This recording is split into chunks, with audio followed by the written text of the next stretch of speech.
Hi friends, welcome to RH Kitchen. இன்றைக்கி நம்ம ஒரு சிம்பிளான ஒரு ரெசிபி தான் பார்க்க போகிறோம். என்ன குழம்பு வைக்கிறதுன்னு உங்களுக்கு கன்ஃபியூஷனாக இருந்துச்சுன்னா இது நீங்கள் ஒரு டைம் ட்ரை பண்ணி பாருங்கள். அவ்வளோ சுவையாக இருக்கும். இது நீங்கள் மறுபடியும் செஞ்சு சாப்பிடணுன்ட்டே உங்களுக்கு தோணும். அதுக்கு முன்னாடி நம்ம சேனலை சப்ஸ்கிரைப் பண்ணாதவங்க சப்ஸ்கிரைப் பண்ணுங்கள். பக்கத்தில் இருக்க பெல் ஐக்கானை கிளிக் பண்ணுங்கள். வாங்க இப்போ நம்ம வீடியோக்குள்ளே போகலாம்.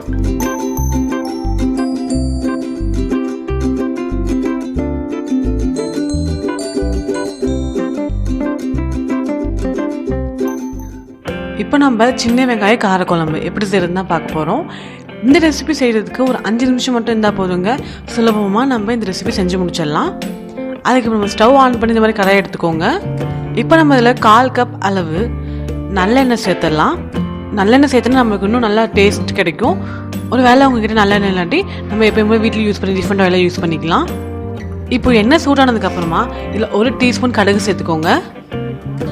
அப்புறமா 1/4 டீஸ்பூன் சீரகம். இது நல்லா பொரிஞ்சு வந்ததுக்கப்புறமா 5லேருந்து 6 கருவேப்பிலையில் 2 காஞ்ச மிளகாய், 15லேருந்து 20 சின்ன வெங்காயம் இந்த மாதிரி தோல் உரித்து வச்சுருக்கேன். நம்மள சேர்த்துடலாம். சேர்த்துட்டு ஒரு 1 நிமிஷத்துக்கு நல்லா வதக்கி விட்டுக்கோங்க.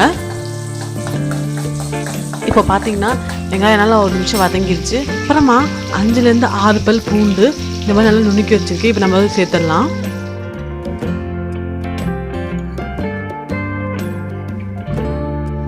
இப்போ நம்ம இதில் தக்காளி சேர்த்துடலாம். நான் 2 மீடியம் சைஸ் தக்காளி நல்லா பேஸ்ட் பண்ணி எடுத்து வச்சுருக்கேன். இப்போ நம்ம இதில் சேர்த்துடலாம். தக்காளி சேர்த்துனதுக்கப்புறமா இப்போ நம்ம இதுக்கு தேவையான மசாலா சேர்த்துடலாம். 1/2 டேபிள் ஸ்பூன் மல்லித்தூள், 1/4 டீஸ்பூன் மஞ்சத்தூள், 1/2 டீஸ்பூன் மிளகாய்த்தூள்.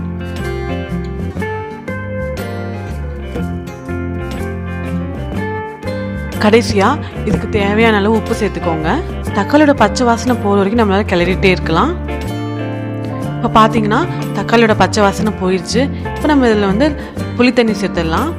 நான் 1/4 கப் அளவு புளி தண்ணி எடுத்திருக்கேன். இப்போ நம்ம இதில் சேர்த்துடலாம். புளி தண்ணி சேர்த்துனதுக்கப்புறமா ஒரு கொதி வந்தோடனே நம்ம ஸ்டவ் ஆஃப் பண்ணிடலாம்.